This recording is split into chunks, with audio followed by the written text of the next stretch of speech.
156 fake officials. China rewrites the consent rulebook. Your face, verified once, forever. Here's what happened.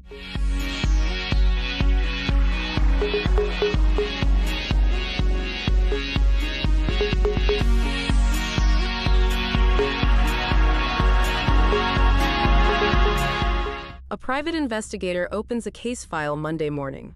There's a video clip attached.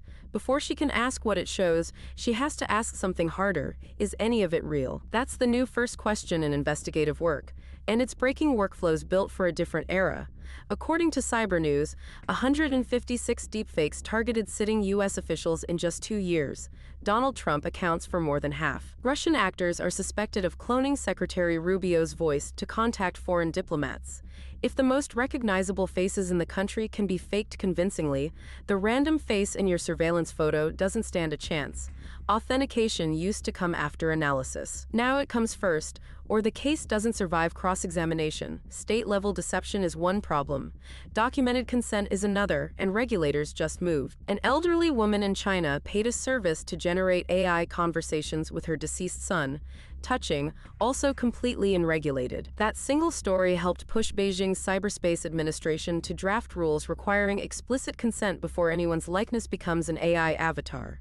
According to Biometric update, the draft mandates documented authorization, prominent labeling, and special protections for minors.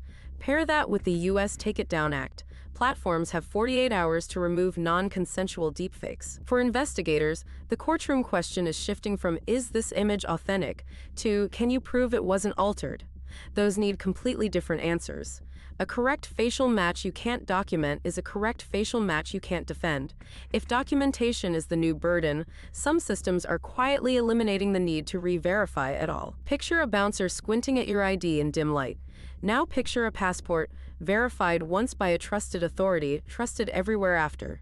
That second model just arrived for age verification, and it changes who looks at your face and how often. According to Biometric update, Yoti and Lucidity now share a network of 7 million UK users. The facial comparison happens once, at credential issuance. After that, a cryptographic proof says yes or no. Staff never see your photo.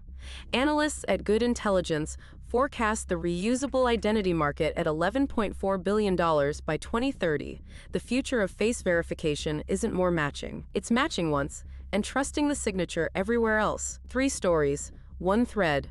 The question in biometric identity is no longer is the match accurate. It's who authorized it, who documented it, and who gets to trust it. Proof of process is eating proof of accuracy. Links to every story and today's podcast deep dives are in the description. See you tomorrow.